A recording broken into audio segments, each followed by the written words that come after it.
Hello and welcome back to my channel. Today we're trying something new. We'll talk about marketing, which I'm specializing in. I have background in public relations, and for the last almost 2 years I work in fashion retail. I'm a marketeer. So let's just take topic by topic, and I like this format because I don't have to do the whole setup, and I can use my notes here, and we can open like pages and everything, just go through, and I can actually take you through the things which I do on a daily basis. And today we're talking about influencer marketing. Now, that is something interesting to talk about, I would say. I can see that people don't understand the power behind influencers, and also that's some like one part of them, and another part that I meet, they think that it's too important. Now I would say it's important, but it's not the main thing in your marketing mix.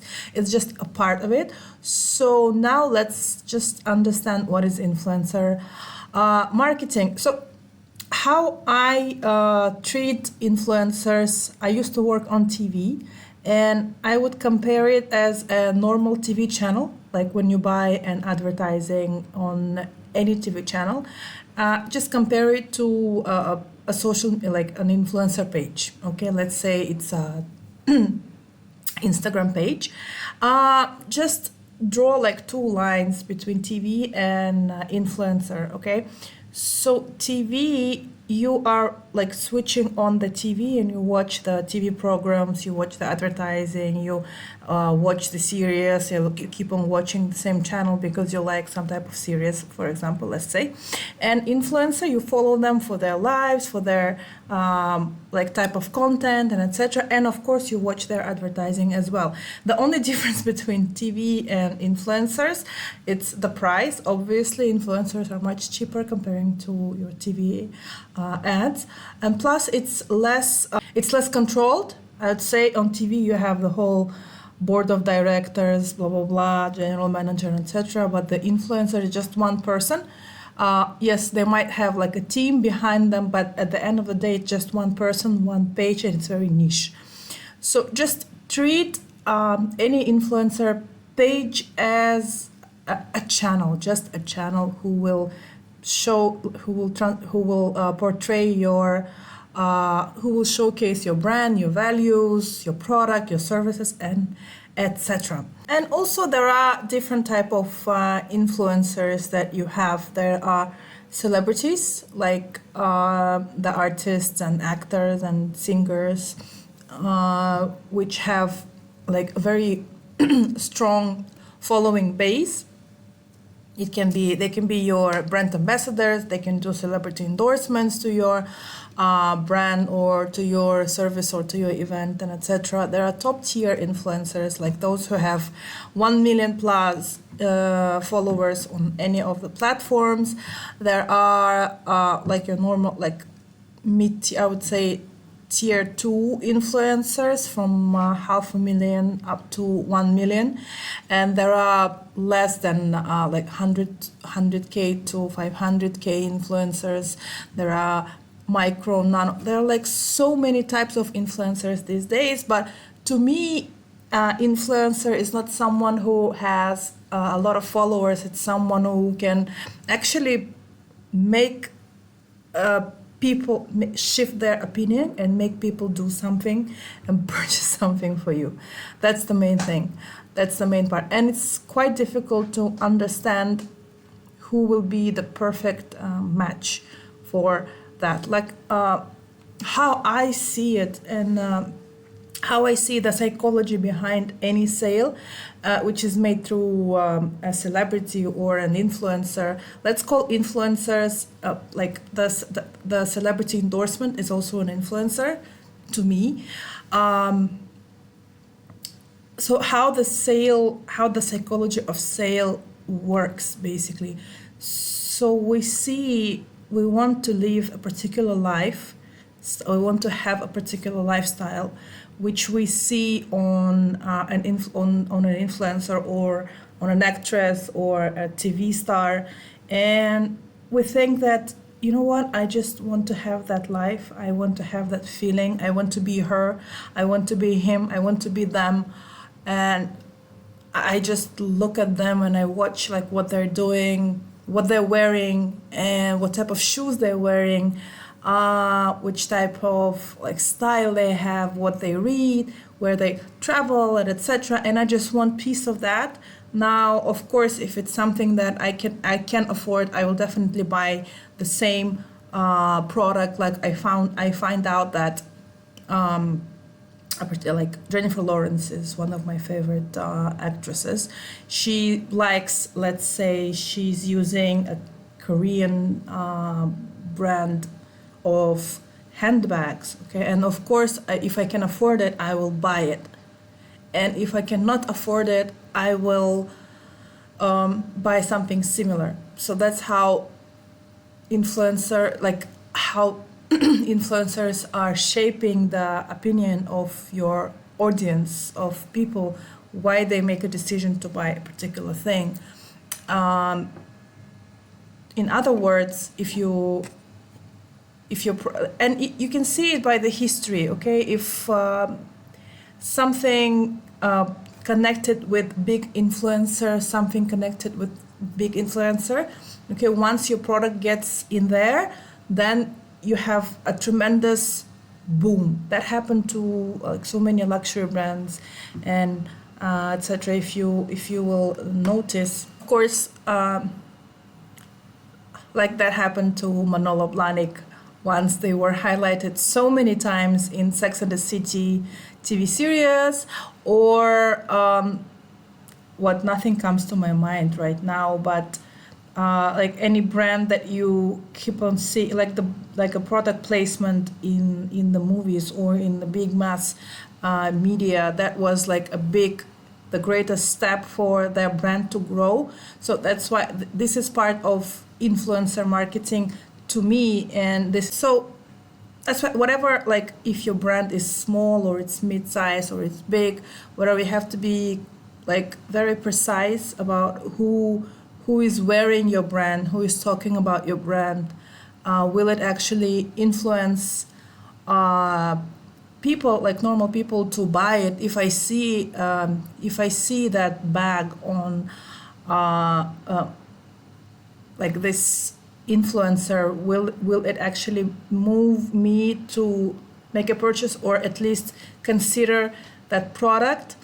Or if I see this celebrity using that makeup line, will it make public in general to make an opinion and to actually make them buy it? So that is leading us to the next section, which is identifying your target audience, which is, I don't think so we should talk about it a lot, because this is like number one, the core thing which a marketer should do, like understand your target audience. And now these days it's so easy to do. If you don't know how to do it, just use ChatGPT, use some like place analytics and ChatGPT together, and you will have like your particular target audience. Now, section number 3, finding the right influencers. So for that, you can always hire like an agency who can work with you. But then the second one, there are so many platforms like Julius or Hype Auditor, where you can actually like put in the details, like what type of industry, what type of product you have, which country, what's the reach, etc., etc., and you can get like the selection of influencers. But also, even if you work with an agency or you work with or you have access to that platform, you still need to do a research by yourself. I will just show you how to do it really quickly. So let's take Jennifer Lawrence fan page here. I don't want to offend anyone, so let's just take a fan page or whatever. So let's say this is the influencer page which you're planning to work with. So how would you review it? So first of all, you look in the bio, of course. No hard feelings, like the link. You want to just go click on that link and check it out.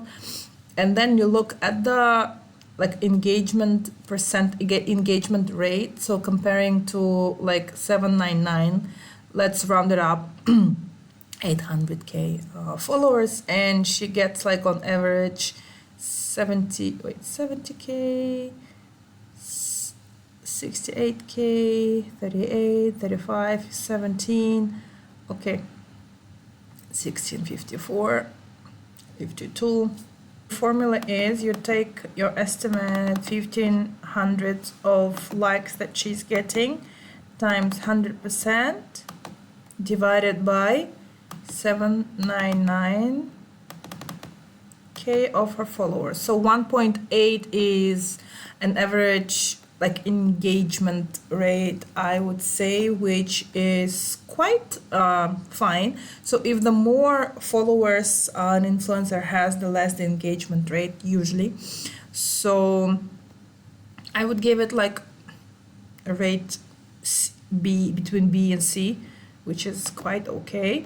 And then what else? The next thing what you should do is check the comment section, because there are so many people are using like this, I don't want to say scam, but yeah, it's a scam. Like they have this WhatsApp or Telegram groups where they send the links to their posts, and people just put like comments, like fake, not fake comments, but people just comment randomly. They don't care about the content, but they just do it to be an influencer. Okay, so I'm just checking like comments. Love you, Jenny. Women's rights. I just saw you. I thought you were an angel. Blah blah blah. Okay, stunning, beautiful, Jennifer. Blah blah blah. Okay, so if the comments of the content are irrelevant, then that means most probably they're fake. Okay, now here, Lolo Biana, blah blah blah. Kiss. Okay, it looks like legit comments here. No hard feelings, blah blah blah. Yeah. Okay. And then the next thing what you want to do is you want to check which brands the influencer work with. Now, since this is the fan page, you can see like check which brands an influencer works with, and do they work with like similar brands as you do, which might be a good sign for you. Then you want to look at the like consistency of working with a particular brand. Now, if a brand works with an influencer for like year to year, day to day, week to week, then that means they're effective. So it's a good sign. What else? I look at the quality of content, how the reels look like, are they all aligned, the themes, and of course here we see the beautiful pictures, because this is the A-list Hollywood star. Of course she will have like best pictures and whatever. Yeah. What else? Finding the right influencers, crafting effective influencer campaigns. Section 4. Okay, so the consistency that you work with influencers is the key. So you just test out different strategies. It can be product seeding. You can just send the products to your list of influencers and just check how will they respond to it. But nowadays it's quite difficult to get anyone to post about anything for free, so you might want to get ready and just pay for that. But if you have a kick-ass product and you are confident in your product and you're willing to gamble and just seed products, and you're ready to invest in your time and energy in that, you can just keep on trying and just kindly ask an influencer if you like, listen, I love your content, I think you're perfect, I loved watching your content, etc., etc. And if they do like it, they will post about. If you don't mind, please do tag us. Please post about us, and etc. They might tag you, they might mention you, and it might work. So yeah, that is like one of the strategies which you can use. Then seeding is number one. Number two, like create user generate like create content out of them.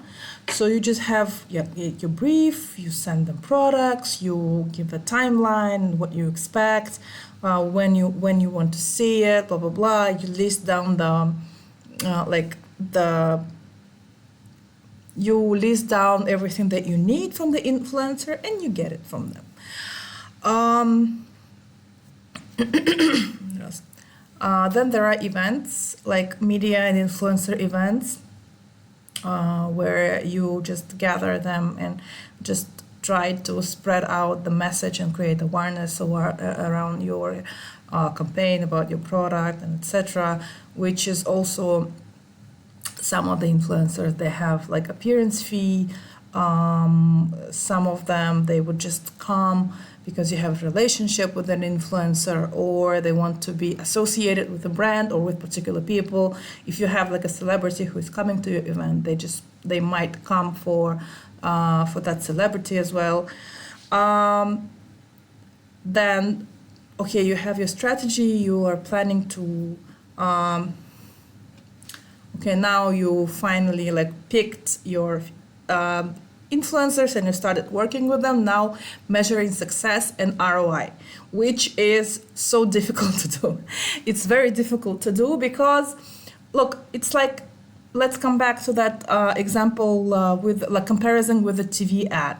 Like, you cannot understand how much sales you did through an influencer like same as your TV ad placement. You can calculate that PR value, which is, I don't know, like the management, any management, they love PR value, and to me, yeah, it's good. It's good measurement, but it's a PR value. It's very like intangible thing. Another ROI, it's my favorite, but it's not applicable to all services and products, which is a coupon code or a discount code. That way you can actually track how many people like made a purchase. But for that, you have to know who to work with. You have to sign a contract with an influencer. You have to have like a very strong website and product. Then another good ROI, another good measurement which can be used is collecting leads.